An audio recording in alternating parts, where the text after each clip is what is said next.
All right, what's going on? This is Richie Contartesi with another episode of Seven Figure Commissions, where we work directly and speak, directly with agency owners and business owners that want to take their business to the next level, want to implement sales leadership into their organizations, bring on new agents, grow their agency. And today we have agency owner Per and his son, Niklas, who have built an extraordinary agency over the past 10 years. And I want to start with Per for a second. They've both done some really cool things in business and also outside of, but he's been in the industry for 37 years, originally moved from Sweden on a swimming scholarship and attended Drury University after being recruited to be a part of the NCAA swim team. Insurance fell into his lap because that's what you do if you're an athlete and you're not sure of what to do after you graduated from college. And he's stuck with it ever since. But that's awesome. 37 years in the industry and 10 years owning his own agency. Niklas has been there for 7 years in the industry, originally thought about going into the healthcare field, but after being introduced to insurance with the family business, decided to stick with it. He was also a scholarship swim athlete at the University of Minnesota. So Per, Niklas, thanks so much for being on the show. Thank you. Thanks for having us. Yeah, absolutely. So walk me through it. How did you start this agency? Pretty much from scratch. I was with another agency for 27 years. And then one day we decided, me and my wife, that we're going to try to start something on our own because it was time, and we thought about it for a while and decided to just start it. And we started from scratch. I didn't have a non-compete, but I couldn't take any of my files and clients with me. So on January 1st of 2013, we opened the office, and the rest is history, as it says. And we just built it up one policy by one policy. Yeah, for sure. Why though? What was your why? Like, why go out on your own and start your own agency? Oh, I asked the agency owner before what he was going to do when he retired, and then really got an answer. And then I thought, okay, I might not be in the future for this. And there was also some other family members might come into the business as well as. And then we decided, okay, now it's now or never. I was 54 years old at that time, and with 2 kids in college and 1 in high school, and it was now or never. So that was pretty much the driving force. And my wife was been very supportive too, and she's also part of the agency as the chief financial officer and office manager, and she takes care of all the back, the commissions and paying the carriers and everything else. So she, I'm never been really a risk taker in that sense, but she kind of pushed me to it in a way, and it was great to work together. And then we were fortunate we were able to get hold of the companies that we could work with, and with my experience and everything, it was exciting but kind of scary at the same time. I call it a different stress, because the stress is there that all we want to do in the beginning was just pay the bills and have maybe a little money left at the end. So, and we were very blessed the first year that about 70% of the business I had before followed me by me calling, remembering clients calling, looking at internet, and who can I call? And then also they looked for me when an unusual name like Per and the last name Brinck. And I've been in the community so long, so a lot of my former clients found us, and we also got some new clients. And Vicky set up everything on all the Facebook, and set up all the internet stuff so people can find us anywhere they look, they could find us, so to say. But we were very blessed the first year or two in regard to bringing in new business and keep growing. And we had very good support by the companies with training, and we had a agency management system that was good back then when we were smaller. And so it was great. I mean, it was just one of those deals that kind of we want to do something for ourselves, for our family, and go from there. I mean, it was just an opportunity, and it was time. It was now or never, so to say. Yeah. So how did you go about getting the agency to where it is today? Like, what were some of the key things that you did in the beginning that really set you up for success? 40, more than 40-hour weeks. No, it was working hard. I think, working hard, go out and talk to people, contact people I knew in the past, and try to write down prior clients that I had and contact them and telling them like, hey, this is what we're doing right now.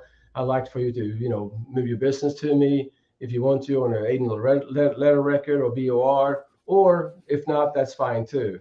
And then I was at different events. I belonged to a couple of different, was a referral group or two back then too, and some other organizations. And I mean, hard work. I mean, all I can say is hard work. That was all it is. I mean, we were here to 8, 9, 10 o'clock at night sometimes, just try to prospect during the day and write policy during the day and do the book work and all the back office work at night. Nice. And Niklas, you can join in on this too. By the way, what's going on? Glad to have you here as well. As it goes to prospecting a lot, like that is a big, part of the game. So, what's been your bread and butter when it comes to prospecting? Do you generate leads from buying them? Is it only referrals? Do you run ads? Like, what's been your acquisition process that's led to such big success? Niklas, you can talk about that. Sure. So, I mean, just given, my dad's extensive history in insurance in the area, he's built up a pretty good reputation, and a large driving force is going to be referrals.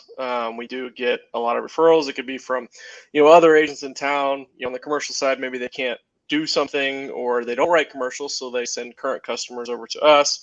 It could be maybe it's a captive agency and we've developed a relationship with them and maybe rates are going up, so they refer them over to us. And then we've done a few marketing campaigns as far as I've got a system set up and a couple of lead sources. It could be car dealerships, real estate agents, bankers, etc., where I can send out information to them or they refer them over to us. And then we do I've done some cold leads. My dad, he hasn't really had to do that in a while, but as far as myself, still being pretty new in the industry as far as, less than 10 years, I use Zywave. Zywave's got a great program where you can go in there, you can prospect, shows you maybe current policy information, when the expiration dates are, etc. So there's just an abundance of resources, but I would say a majority of the prospecting is going to be word of mouth and referrals. Springfield, it's a little less than 200,000 people, I believe, and it's a pretty small but big community at the same time, and people like to stay local, and word of mouth spreads pretty fast.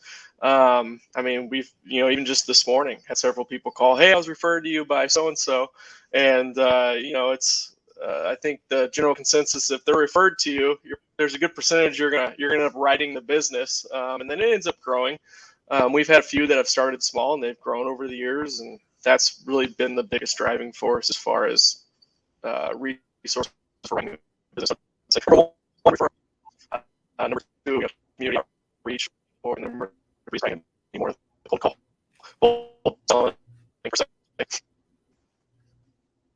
I'm losing you here a little bit. Per, were you able to hear that as well? No, I couldn't hear the last part. I can hear. Yeah. Yeah. Can you say the last part one more time?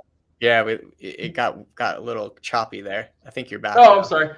No, yeah, I was saying like really the number one driving force is going to be referrals. And then number two, it's going to be kind of community outreach, getting to know people out in the community just by simply shaking hands.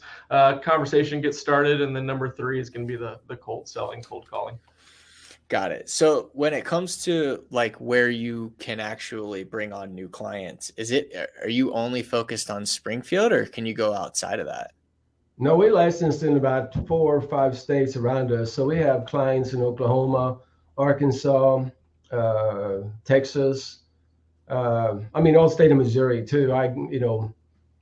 So, I mean, this is not just Springfield, but, fortunately, like Niklas said, we've been very fortunate here in this area to have a good reputation with our name and, what we try to do with customer service and getting quotes back quickly and things like that. But we do in different states too, because we have some commercial clients that have offices in other states as well.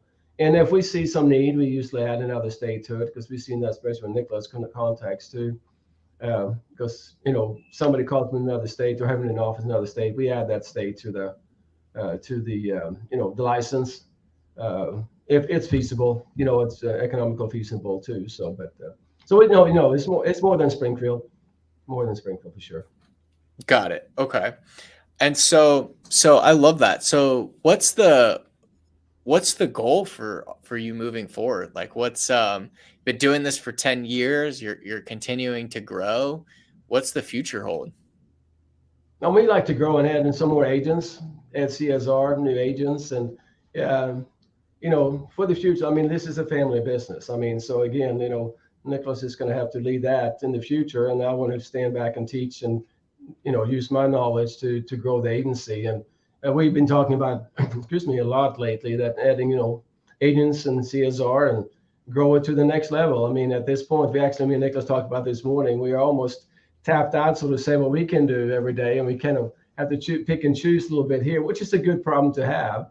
But going to the next level, we need to add some producers and CSRs, and and look at different models. I mean, I listen to a lot of podcasts. I listened to yours a couple of times now since Niklas mentioned your name last week. And it's you hire somebody, do you do virtual, do you do all this other stuff? And my personal think you should have somebody in your office, because it makes it easier to work with. But yeah, we have one virtual person right now, and it's not that hard, but that's you have a lot of choices anymore. When I started this 37 years ago, you had the Accord apps by manually written them in and all this, and waiting for a quote back, everything was in an office, but didn't have as many choices as you have right now with all the different programs you can do, and things like that. And we invested in a big agency management system a couple of years ago, and because the one we had wasn't big enough, so we said we want to make life simple, and we want to make the agency more streamlined, so everything is more simple, and we can do what we want to do with less touches, so to say, and using the insurance language on the policy or with the policy holders. Got it. Okay. So you've implemented the system a few years ago, and now you're at a point where you're like, hey, we're kind of tapped out. It's time for us to add some agents to the mix. So Niklas, how are you going to head this? Are you going to be the one kind of leading that charge? I know, Perry, you kind of said that you want Niklas to do. What does that look like? Yeah. I mean, it's going to be one of those things where it's tough. I mean, in this industry, there's not a lot of, we tried to take advantage during COVID a little bit to try to see, maybe if someone was laid off in one industry and wanted to move over into this industry that had customer service or sales experience. And it kind of got off on the right foot. And then towards the end, it kind of fizzled out. It just, it was a challenge. We've talked to a lot of other agents too, or agency owners, and they've had the same issue. It's just kind of, the problem is getting quality candidates and someone that you can trust and be patient with, and that's willing to be patient, because it takes 2 years or so to really kind of put your foot down and develop your reputation and get a good book of business behind you and start getting the renewals in that you can supplement with the new business.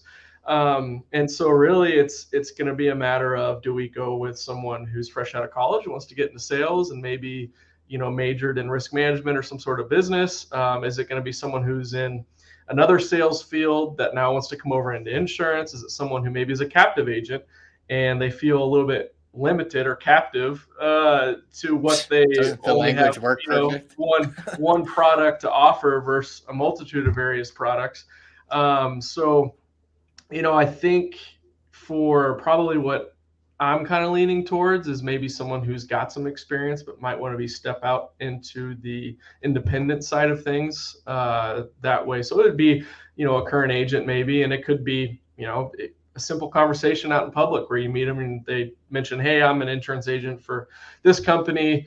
And then you just kind of say, well, hey, if you ever want to step in the independent side, here's my card, sort of thing. But we've used a multitude of resources, Indeed, LinkedIn, Facebook, et cetera. And it might be one of those things where I'll just have to step out there and recruit and just kind of be in somebody's ear and say, hey, why don't you come, work with us? We've got great opportunities. We've got lots of benefits.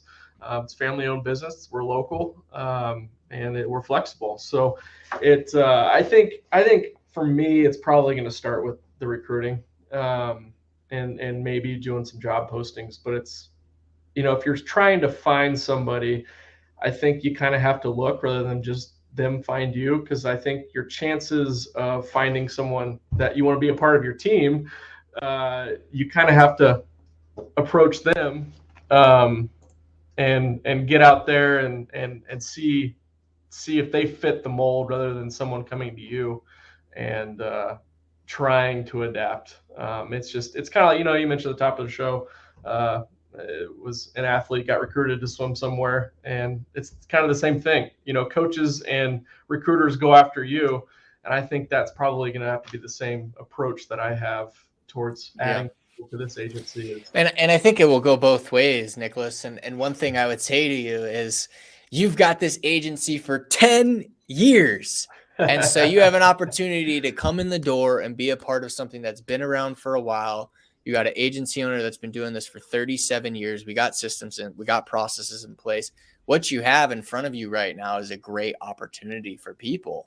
And so how we sell that opportunity and how you sell that opportunity is the name of the game. So just so you know, for this podcast, we have a private Facebook group with almost about I think we're over 7,000 insurance agents and agency owners inside of it. So hopefully we'll get you some nice exposure there.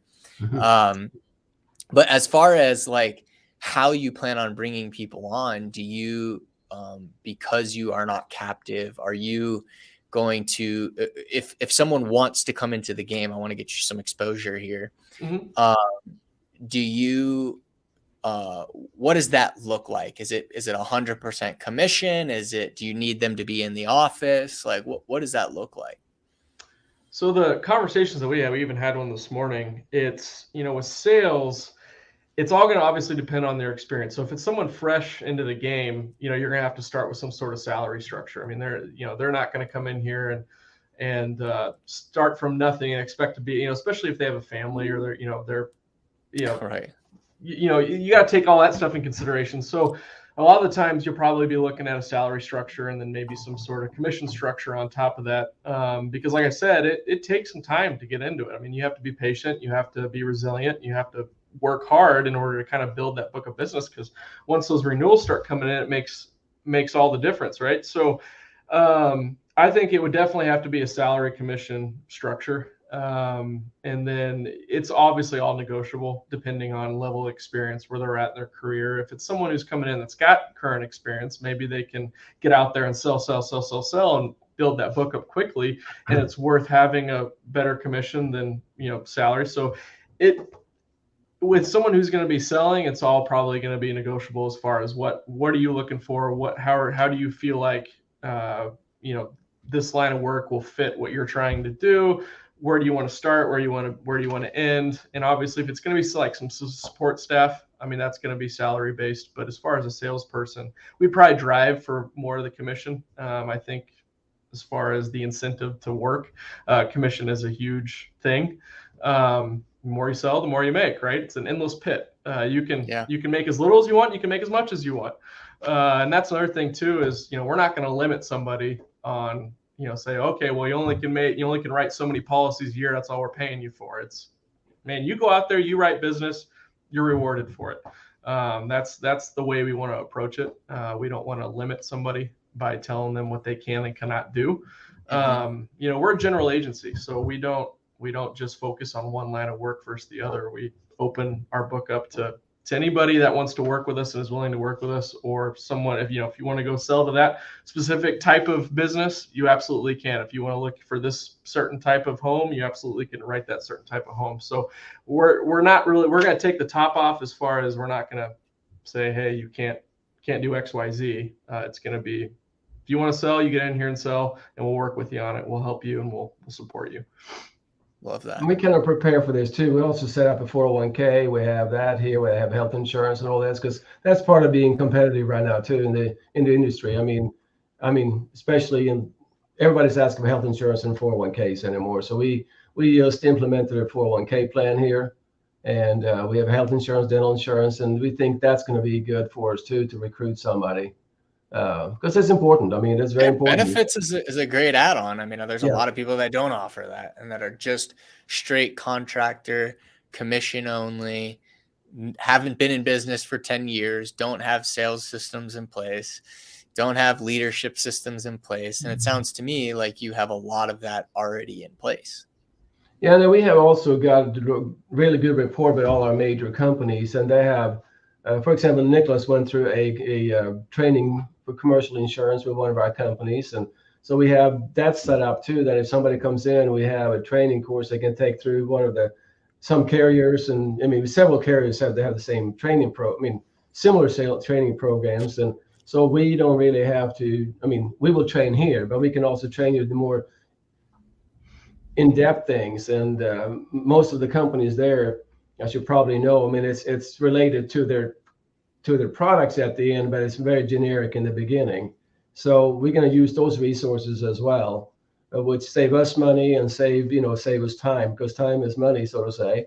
And sometimes it's hard to do both, sell and train somebody, but we have to commit to that or to train somebody too. So. But Right. I think this, especially the benefit side, is going to be important too to generate some interest in our agency.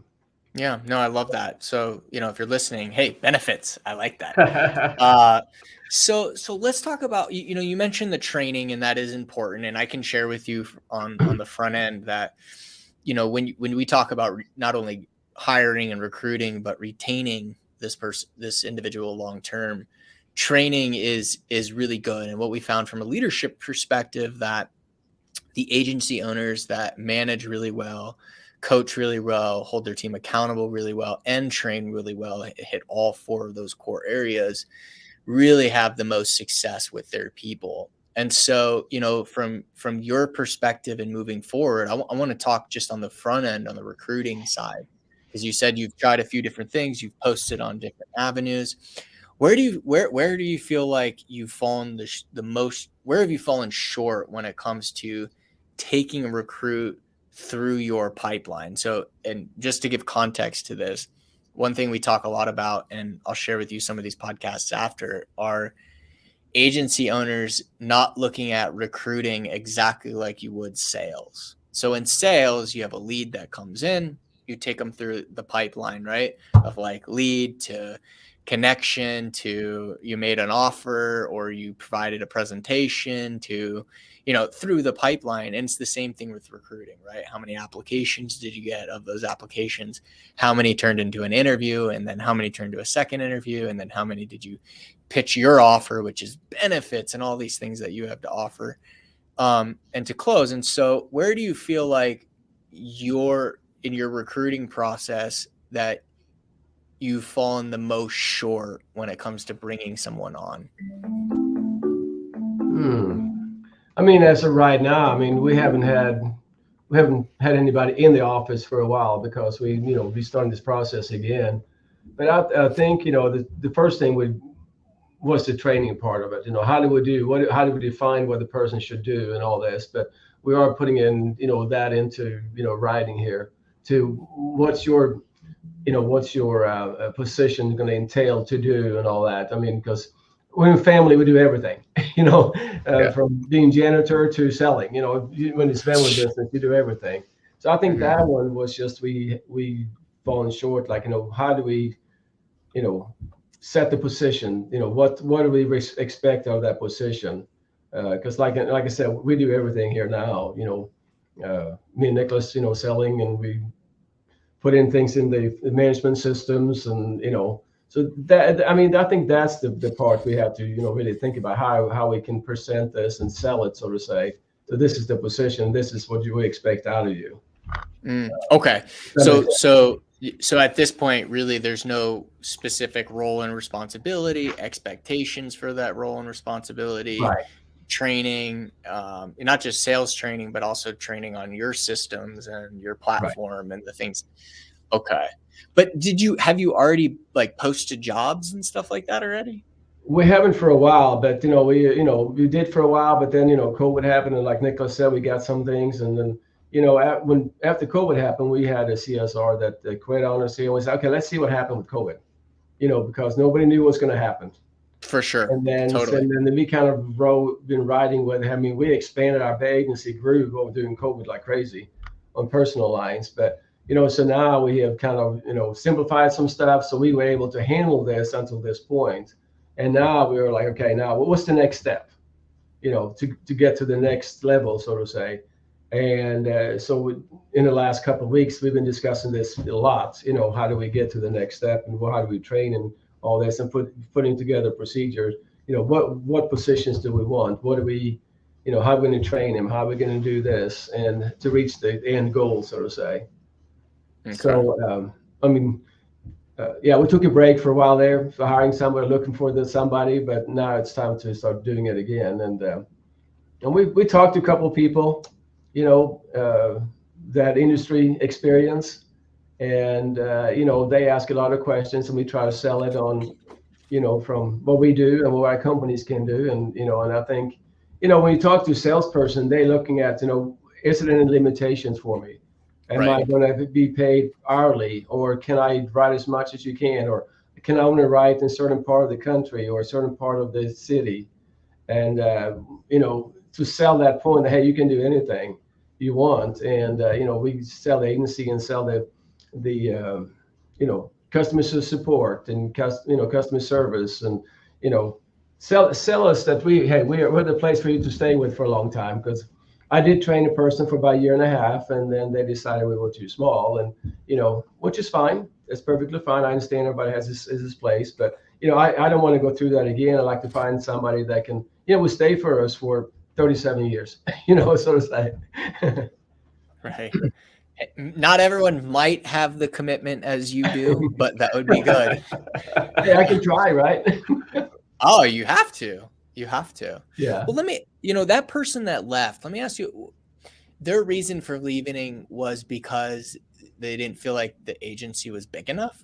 That's what we kind of heard. Yeah. And then that we didn't have, he wanted to have more, I'm going to put it here. I mean, he wanted to be big agencies that can offer more, in regard to maybe going to big conferences and do all this other stuff on the side. And, the agency he went to is a big agency. Agency. And again, I can only compete with what we can offer. And he's doing well. I'm wishing the best of luck, but it's one of those deals. I don't, there's good things to talk about. Small agencies are great, big agencies are great, but again, it's just what you fit in and what you want to do with your life, and also, when you're in a family business, you have to realize this is a family business, and there's a certain culture in there too, with family in there. So you have to be sure you fit in that as well, and that's what I think is going to be a challenge, to finding somebody fit into our culture as a small family business. Mm-hmm. Yeah, because did you both agree that you want them in-house, or is remote okay? It depends. I like to have them in-house, and also we have some control over what's going on. But again, you have to do outside sales in the beginning too, and do cold calling and things. So, I'm open to both, but it has to be the right person, because during COVID, I talked to underwriters and talked to customer service, and everything was from great to not so great. Yeah. And you have to have that mindset. If you can work at home, I have no problems with doing that, but it has to be some kind of checks and balances too. Got it. Okay. And so these potential agents that you spoke with, I think you said there was like 4 or 5 recent. Is that right? Oh, we actually have one really serious we talked to, and then we've been talking to some other, like not so serious, but one's serious. Okay. Is that one still potentially going to happen, or? Not sure. Not yet, because he worked with another company. So. Got it. How'd you find him? Acquaintance. Okay. Got it. Some questions. Got it. Cool. So let me ask you this, and this might be a question for both of you for sure. What's the vision for the agency? Like in 10 years from now or 5 years from now, what does it look like in a perfect world? What does it look like to you? Oh, I mean, I like to see maybe 4 or 5 agents, and then 4 or 5 CSRs, a well-run agency that we can all be proud of, and we'd be proud of, like it's, we're working well together. It's a smooth engine, so to say. Have everything in order, with the, there's somebody comes in here, they say, hey, we're great, we're glad we're with Brinck Insurance Group. And we are taken care of. We are, they're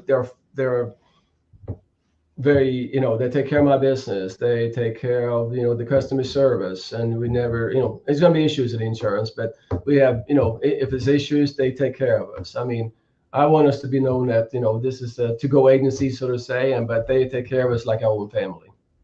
Nice. How about you, Niklas? Because you're going to be, I'm assuming you're going to be taking over a lot of the. How do you see it? What's the vision? In a perfect world? I'm the same way. Want 5 agents. I mean, if I could do more, I would do more, but that requires support staff. So say you have 15 employees, right? And there'd be a couple things we'd have to do because we would totally be outgrowing our current space. So it might have to be you have to buy a building, and then after you buy the building, you've got to make it conducive to have an insurance agency. And then once you have the space, then you start bringing in bodies to fill those spaces that fit the culture, fit the goals, and fit the wants and needs of the agency and the customers. And then it's just kind of a smooth sailing ship from there. Really, it's there are people that they look out there and they drive by these large buildings that might see, X insurance group on there, and they're just like, oh, I'm going to give those guys a call. And that's kind of, you want to be that building, right? You want to be the building people drive by and see the Brinck Insurance logo on the side. It's like, I'm going to stop in there and see what those guys are about. And they come in, they see a good family community with a bunch of hardworking employees, and they're trustworthy, and they're going to, service them well. So that's kind of, my vision for it all is eventually I kind of want to have that larger agency feel, but still maintain the family values that we currently have, which, that could be, the more employees you add, the more of a challenge that can become. But then it's going to be, up to myself or even up to my dad, depending on how involved he wants to be at that point in his life, to kind of become that coach. You know what I mean? Kind of become that person who gets to keep things in line and explain to people, this is what we do. These are our goals. This is what we expect. And we're here to be a resource for you as a salesperson or as a support person. That way, we can grow. And it could even get to the point where if you get a good group of people, that there's a way to buy into a partnership. It can become one of those things where you can kind of become in plain terms, a shareholder, I guess. But that's kind of what I want to do with it. I mean, I just turned 30, so I got plenty of time left in my career to do something like that. But it's, it'll take hard work, and it's going to start with one person that then turns to 2 people, 3 people, 4 people. And I feel like once that happens, it potentially could take off in a direction that ultimately leaves Brinck Insurance Group as a very successful and well-known business, more so than we are now. Not only just in Springfield, but the surrounding areas, and maybe even across the state. I mean, it could be one of those things where if we have someone who's like, hey, I got family up in St. Louis and I got to move up there, it's like, okay, let's figure out a way to start a branch up there, sort of thing. It could be something like that. But my vision is definitely a big, well-oiled machine that everyone can be a part of, and including the customers. That's one thing that we do have going for us now is, customer service is great. People refer a lot, and we have people that stop in and just want to talk and grab a cup of coffee, and that's perfectly fine. So that's kind of my well-rounded vision as far as, maybe 10, 15, 20, 5 years from now, however long it takes. But that's my end goal. Love it. Per, what do you think? Oh yeah, hey, I like to sit in the lake and retire. No, no, I mean it's great. It's kind of like we always want to do that. And always want to grow. And, when after Niklas came in, we had more now for the family, for the future, and, want to look at the future. And, I've been in this game so long, and it takes a lot of hard work to get that way too. I mean, you don't do it overnight. I have people ask me, say, "Hey, is insurance easy?" I said, "If insurance is easy, wouldn't everybody do it?" So right. I mean, Well, a lot of people do it now, and they know. don't do it for very long. Right, right. And I mean, you talked about that earlier too when we talked. I mean, you see a lot of, athletes getting into it because they're the little competitive spirit in us, and Sales, and we know how it's hard work. Everything is hard work, Right. And because I truly believe if you work hard, you've been blessed. I mean, it's gonna, or you're lucky because the hard work is going to create something else in the future. Right. And Right. I mean, through athletics, I had to work hard every day, and 4 or 5 hours in the pool, and the same thing here. It's 8 to 10 hours sometimes in the office, but it's pay us face off at the end. And nothing is built overnight. So I mean, like what Niklas is saying, over the next 5 years, we would like to double and maybe triple the agency, and we can start an agency any place we want to. But again, it's just work and planning and training and finding the right person. That's the hardest thing. I mean, you probably hear that in all your podcasts, that finding the right persons or the right employees is hard right now. Mm-hmm. Yeah, it's definitely different than it was 3 years ago. Yeah. Yeah. It's different, and I think that's the big thing to understand. It's just different, Yeah. So so real quick, what's the next play, right? So we got the big vision where we want to go, and what's the next play right now? And I'll start with you, Per, and then we'll go to Niklas. But what's the one thing that's in front of you right now that you can do to begin to find the right person, to get or for you it could be to get the roles and responsibility and expectations in place. It could be, what do you feel right now to get to where we want to be in 10, 15 years? And I love the vision that was put in place. What's the best next play for you? The next play is just getting out there and telling people what we're looking for and sell ourselves to possible, agents or CSR that want to come and work for us. I mean, we need to start that process again right away. To really focus on getting somebody in here for interviews. That's it's a numbers game with the same thing. When you hire somebody, you put out in the advertising somewhere, and then maybe you get 10, and you might get 5 coming in, and one you like. So I mean, that's the next thing we have to do. We need to put ourselves out there again after not doing that for a few years more. And say, hey, Brinck Insurance is looking for employees, and we want to grow. So join the ride, so to say, and we will take care of you. Yeah.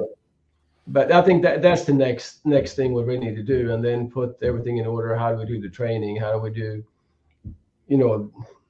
of course we have to have the salary structures and the commissions all set up too before we all this too. But and then fine tune everything a little more, and then see what it leads us. So that we for sure needs to go out there and put our name more out there. Hey, we're looking for people. Okay. How about you, Niklas? I think I'm in agreement with all that. I think prior to that too, you kind of almost have to, as an agency, you have to define what candidate you're looking for.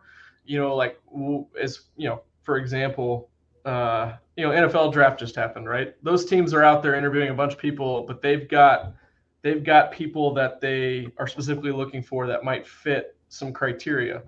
And I think with us, it's like, yeah, you can be the best salesperson in the world, but you also got to fit in with the culture. You got to fit in with the way our agency is organized. You got to fit in with our vision down the line, and be willing to help out and also help us grow. Because that's another thing that you can lean on your employees for is like, shoot, if you know someone that wants to get involved in the industry, you let us know. If you have ideas that you can bring to the table, let's talk about it. Let's figure it out. So I think a big part of getting to the point of hiring is you also have to define exactly what you're looking for and kind of that mold of your customer service representative, your salesperson. And then after that, you you can develop your expectations and everything in place prior to going out and looking for that person. But that's definitely something that's going to be important as far as a family small owned agency now, is just building up what that model person you're looking for is. That way, when you do interview people and you do meet people, you can kind of start, figuring out, okay, they fit here, they fit here, they fit there. And then obviously there's some wiggle room. I mean, there's not going to be 100% perfect candidate, right? Mm-hmm. I mean, there never is going to be, but how many of those things can you check off of your list of this is what we're looking for? And then what can we work on? What can we not work on? I mean, it's also one of those things we always get people preaching at you as far as like those personality tests. Have every person you're interviewing taking these personality tests and see how they're going to fit in with the agency. So it might even be something where the 4 of us need to sit down, take these tests, see how we operate, and then figure out how someone else can fold into that, because everyone's a little bit different.